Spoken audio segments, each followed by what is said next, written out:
वैसे हम में से ज़्यादातर लोग अनारकली को शहजादे सलीम की प्रेमिका के तौर पर ही जानते हैं। जी हाँ, हम उसी बेहद खूबसूरत अनारकली की बात कर रहे हैं जिनके प्रेम के चर्चे आज भी पूरे भारत की गलियों गलियों में चलते हैं। इतना ही नहीं, शहजादे सलीम और अनारकली की प्रेम कहानी पर फिल्मों से लेकर इतिहास की किताबों तक में बहुत कुछ लिखा गया है। वहीं कुछ ऐसे भी इतिहासकार रहे हैं जो अनारकली को बादशाह अकबर के हरम की सबसे खूबसूरत कनीज बताते हैं, तो कुछ उन्हें बादशाह अकबर की पत्नी तक कह देते हैं। तो चलिए आज हम उन्हीं शहजादे सलीम की प्रेमिका के रूप में मशहूर अनारकली के बारे में जानेंगे। और इतना ही नहीं, हम अनारकली के साथ हुए उस घटना को भी जानेंगे जिसमें बादशाह अकबर ने गुस्से में आकर अपने बेटे के प्यार यानी अनारकली को जिंदा ही दीवार में चुनवा दिया था। वैसे हम आप में से कई लोग कंफ्यूज रहते हैं कि आखिरकार अनारकली थी कौन। क्या वो बादशाह अकबर की पत्नी थी जिसे शहजादे सलीम को प्यार हो गया था, या फिर वो सिर्फ एक मामूली सी दासी थी जिस पर शहजादे सलीम अपना दिल ले बैठे थे। वैसे अनारकली का असली नाम नादिरा बेगम था, जो असल में ईरान से कुछ व्यापारियों के कारवे के साथ लाहौर आई थी। और ऐसा कहा जाता है कि नादिरा दिखने में इतनी खूबसूरत थी कि जब भी वो शहर में बाहर निकलती थी तो उन्हें देखने के लिए लोगों का जमावड़ा खड़ा हो जाता था। और शायद यही कारण भी था कि जब अनारकली पहली बार मुगल दरबार में आई थी तो बादशाह अकबर उनकी खूबसूरती और मनमोहक नृत्य देखकर प्रभावित हो गए थे। वहीं अगर हम शहजादे सलीम की बात करें तो सलीम अपने बचपन में एक खराब और अशिष्ट बच्चे माने जाते थे, और सभी माता पिता की तरह अकबर भी सलीम को अनुशासित करना चाहते थे। इस वजह से अकबर ने अपने बेटे को 14 साल के लिए आवश्यक अनुशासन सीखने के लिए कहीं दूर भेज दिया था। बाद में अकबर ने सलीम को लाहौर के मुख्य महल में लौट आने का आदेश भी दे दिया। और एक दिन जब एक उत्सव में एक महान नृत्य प्रदर्शन का आयोजन किया जाना था तो उस आयोजन में नादिरा भी भाग ली थी। और नादिरा वही लड़की थी जिन्हें आज इतिहास में अनारकली के नाम से जाना जाता है, जिनके पास असाधारण सुंदरता थी और अकबर अक्सर उन्हें खिले हुए फूल कहकर संबोधित करते थे, जिसे बाद में अनारकली भी कहा जाने लगा। और ये नाम उन्हें बादशाह अकबर ने ही दिया था।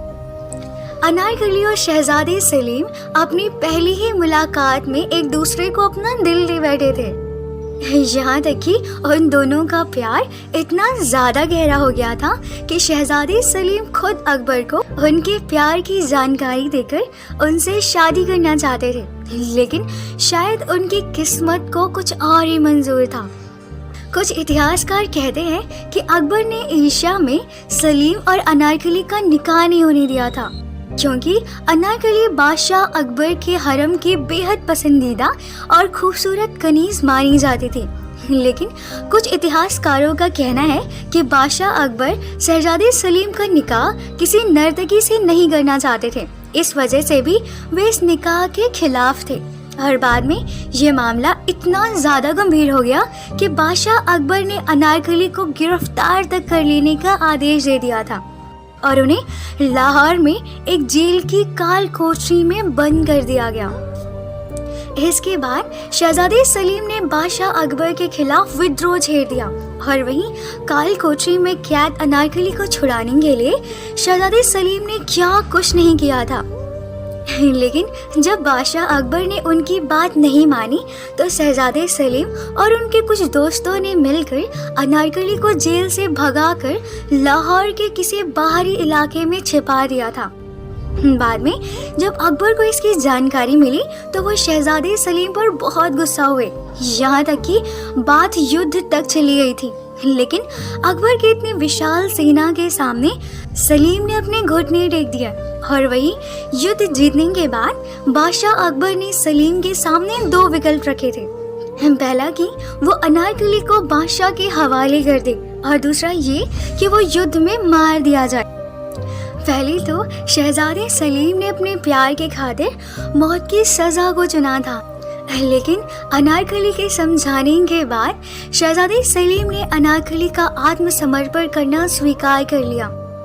और जब अनारकली को मौत की सज़ा के तौर पर जिंदा दीवार में चुनवा देने का फैसला दिया गया, तो अनारकली ने बादशाह के सामने अपने जीवन की एक आखिरी रात शहजादे सलीम के साथ बिताने की इच्छा जताई। और अनारकली की इस इच्छा को बादशाह अकबर ने भी स्वीकार कर लिया था। और जब अनारकली शहजादे सलीम से मिलने गई, तो लोग कहते हैं कि शहजादे सलीम इस घटना के बाद इस कदर पागल हो गए थे कि वो अनारकली से एक पल के लिए भी खुद को दूर नहीं होने देना चाहते थे। और उन दोनों ने अपने प्यार की इस आखिरी रात को मदिरा और शराब में डूबकर एक दूसरे से बिछड़ने के गम में रोते रोते बिता दी। और जब सज़ा देने का समय नज़दीक आने लगा, तो लोग कहते हैं कि अनारकली ने शहजादे को एक नशीली अनार खिलाई थी, जिससे शहजादे सलीम उन्हें जाने से रोक ना सके। बाद में साल 1599 को बादशाह अकबर के फरमान के अनुसार अनारकली को जिंदा ही दीवार में चुनवा दिया गया। और अनारकली ने शहजादे सलीम को बादशाह के प्रकोप से बचाने के लिए खुशी खुशी अपनी मौत को गले लगा लिया था। और जहां अनारकली को दफन किया गया था, वहां बाद में शहजादे सलीम ने एक बड़ा सा मकबरा बनवाया था, जिसे बाद में अनारकली के मकबरे के नाम से जाना जाने लगा। और ये मकबरा मुगल काल की सबसे महत्वपूर्ण इमारतों में से एक मानी जाती है, जो आज के टाइम में पाकिस्तान के लाहौर में मौजूद है। सलीम और अनारकली के बारे में जानकारी आपको कैसी लगी, कमेंट में बताइएगा।